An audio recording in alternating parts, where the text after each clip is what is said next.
Внимателно ја следев денешната седница во однос на прашање за доверба на владата и да ви ја кажем вистината, мислам дека ова е главен впечаток на граѓаните кои ја следат ова денешна расправа, а тоа е обичен театар. Значи, го кажа и претходни колеги пратеници дека се работи за театар со еден мотив македонската опозиција да се врати во собранието.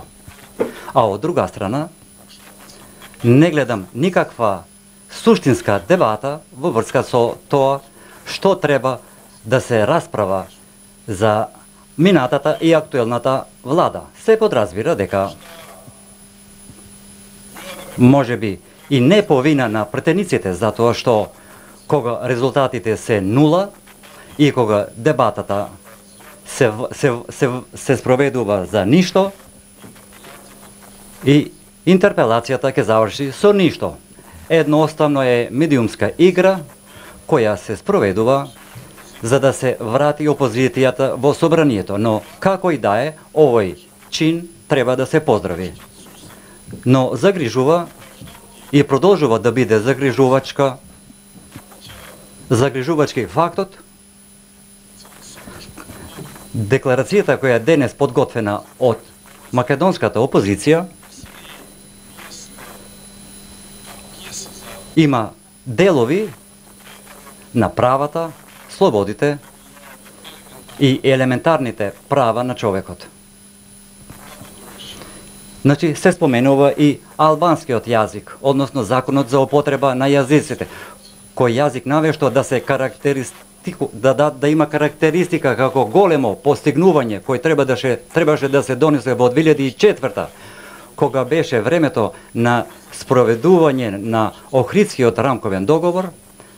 Денес не говориме за 14-тото задоснување на донесувањето на тој закон, туку говориме за можеби непотребното да се донесе овој закон. Ако сакате да оцените колку е значаен овој закон за албанците, кој е и во рамките на уставот, потрудете се на спротивен начин да размислувате со аргументите што ги употребувате за вашиот идентитет, за вашиот јазик и силата со која се трудите да го заштитите вашиот јазик. Исто толку значајно и воопшто не помалку, и албанскиот јазик е значаен и важен за нас и за сите пратеници албанци кои се присутни овде. Ја користам можноста да им се заблагодарам на сите присутни пратеници кои изнајдоа сила и го изгласа законот за употреба на јазиците. Природно дека Алијансата за албанците е дел од собраниската опозиција денес во овој момент кога говорам. И доволно е овој вовет го направив за да ви укажам дека ние нема да бидеме дел од овие политички игри за да ја поддржиме вашата интерпелација за актуелната влада. Но од друга страна, сакам да се навратам малку и на владата. Има многу нешта да дискутираме во врска со оваа влада. Имаме многу затоа што по се изгледа го забораваме трудот и жртвата не на овие луѓе овде. Трудот и жртвата на стотици илјади граѓани, десетици години поред, трудот и жртвата на стотици илјади други граѓани, повеќе од 2 децении и повеќе, трудот и жртвата и определбата, делот, народот го има, почитуван премиере, за да го донесеме тоа што отсусуваше кога ја почнавте шарената револуција. Значи, имавме отсуство на демократијата, отсусуваше на демократијата. Денес со право и ние велиме, и нас ни отсуствува демократијата. Еве колку години албанците живеат во монизам. Нема ниедна смисла парламентарните повици ако резултатот на тие избори не донесе измени. И ова го рече мојот почитуван колега господин Рашити, затоа што како едната страна, така и другата страна во различни моменти правите се и ја поддржувате албанската партија која еве 16 години ги добива изборите на албанците, а го нема легитимитетот од албанците во овој момент. Го видовте тоа и на локалните избори. И вашето право за да се определите политички како личност, но како премиер направивте голема грешка. Сме дискутирале во однос на ова прашање. Воопшто не сум загрижен како еден од кандидатите за градоначалник. Воопшто загрижен сум за вашата спремност за да поддржите повеќе од што го поддржавте вашиот кандидат во првиот круг и во Струга и во други градови. Човек кој преку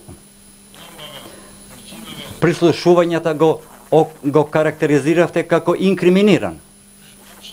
Загрижен сум уште повеќе за иднината од сега и натамо мојот роден град. Затоа што ако не сте го разбрале повикот времето кога се бараше демократија, демократијата нација е промена. Ова е единствениот начин и механизам функционарите да бидат одговорни за постапките, затоа што ќе дојде денот, ќе се открие вистината. Ова е единствениот начин да не бидеме принудени и да не бидат принудени граѓаните да ги следат средствата за информирање во кои се најавува промена на едно министерство кое може би 16 години се водеше од еден политички концепт. Се случи со Македонски пошти, се случи со Министерството за правда.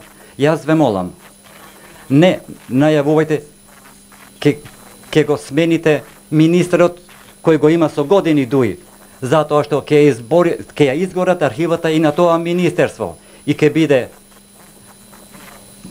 излишно и не можат да се покријат. Да говориме малку и за правдата. Се обратив со една јавна порака и реално јас не гледам дека се случува некоја суштествена реформа во правдата.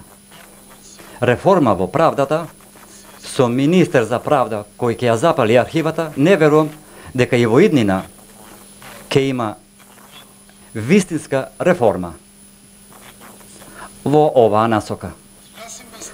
Да не говорам за другиот дел. Во бомбите кои ги искажевте вие, беше и бомбата за Сопот, кои денес се слободни и тоа треба да се поздрави. Значи слободни се по 15 години казна затвор. Може би треба да се обештетат и со пари за секој ден издржан во затворот, а не верувам дека ќе се награди детето пораснато со без родители, осуден со неправеден судски процес. Бомбите кои ги објавивте, поранешниот министер за внатрешни, поранешниот шеф на тајната служба признаа дека немаат вина тие, но не е добро да се обзнани тоа затоа што не е добро за системот. Што е направено во оваа прилика, господине премиер, кога одговорните кои го монтира тој политички систем се уште во рамките на нашиот систем? Истата логика е, затоа што го бранеа до вчера, а истото тоа го правите и вие денес. За да излезам во другата тема, го гледам тука министерот за образование. Господја министер, имате многу да сработите пред да се занимавате со преземањето на надлежностите на вашиот довчерашен колега, господинот Таравари. Дари знаете дека функционалниот алфабетизам кај албанците е 90%. Овие бројки се аларманти. А кај македонците е 60%. Неписменоста. Господја министер за труд и социјална политика, знаете со што се поврзува ова прашање, затоа што само 4,5% од учениците албанци следат настав предучилишна настава и имаат градинки во нивните места на живење, а 30% од децата македонци, јас следат предучилищна настава, што точно соодветствува со функционалната неписменост и разликата помеѓу децата македонци и албанци. Доброто на Република Македонија, овие податоци се анализи од УНИЦЕФ. Доброто на сето ова е дека во Македонија не се споделуваат овие прашања и нивото на образование според категориите, социјалните категории на граѓаните. Дали сте богати или сте ромашни. Но ужасот и лошото е затоа што овие поделби и овие бројки се како резултат на етничката поделба која постои во Република Македонија. Не велам дека е создадена од денес, но имаме многу позначајни теми од тоа да го слушате Невзат Бета или некој друг кој ви бара политичка услуга. Има многу позначајни теми.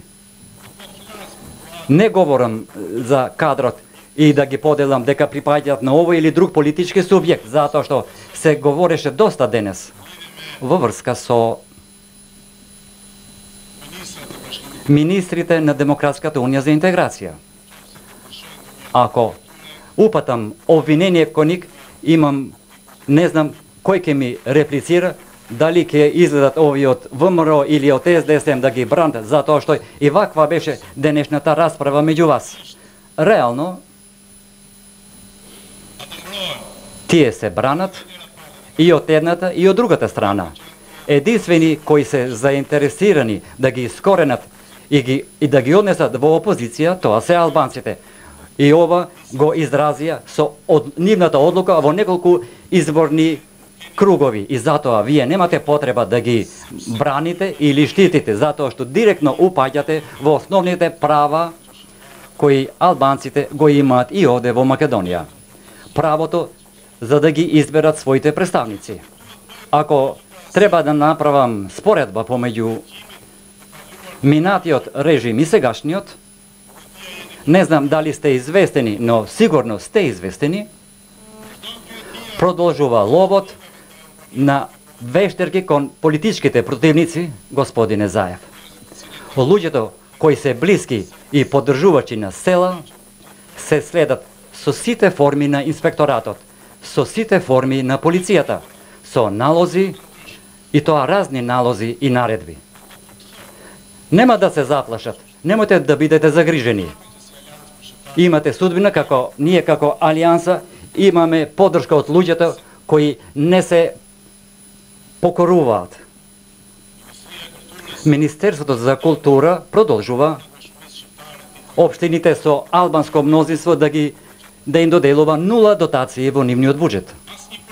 Ниедна одговорност за злоупотребата на фондовите во култура, скандалот кој се обзнани. Албанците имаат потреба за култура, а албанската култура не се приказки кои имаат за цел да завршат овие пари во џебовите на функционерите и разни активисти на Демократската унија за интеграција. Не е доволно да се повтори конкурсот. Туку треба одговорност. Од тука и почнува правото. И за самиот крај, затоа што гледам дека имам уште малку време, на 27 април, господине Заев, луѓето кои беа околу вас не беа спремни да направат се што ти денес правиш. Беа луѓе кои веруваа во вредности, слободи, во правото, во правна држава, а не преквалификација на предметот на Алмир во сообраќајна несреќа. Што ќе се случиш ако се преквалификуваше терористичкиот атак со комбиња со кои се изгазија луѓето во разни градови како во Стокхолм, да се преквалификава. Во 27 април имаше луѓе кои веруваат на слободата. Но видете денес, околу вас и во иднината, што ќе се случува? Околу вас има луѓе кои веруваат во парите, кои веруваат до вчера, но и денес веруваат. Луѓе кои веруваат во корупција и луѓе кои ги стегнуваат вредностите на човекот. Луѓе кои постапуваат, уште 10 секунди ве молам, со луѓе кои постапуваат со логиката умре царот, да живее царот. Господине Заев, ова го велам со жалење. Еден семен режим се уништи, се раѓа друг. Јас сум ти ја дал поддршката кога се избра за премиер, денес не ја заслужуваш поддршката за доверба. Гласот на Алијансата за албанците ќе биде воздржан. Ви благодарам.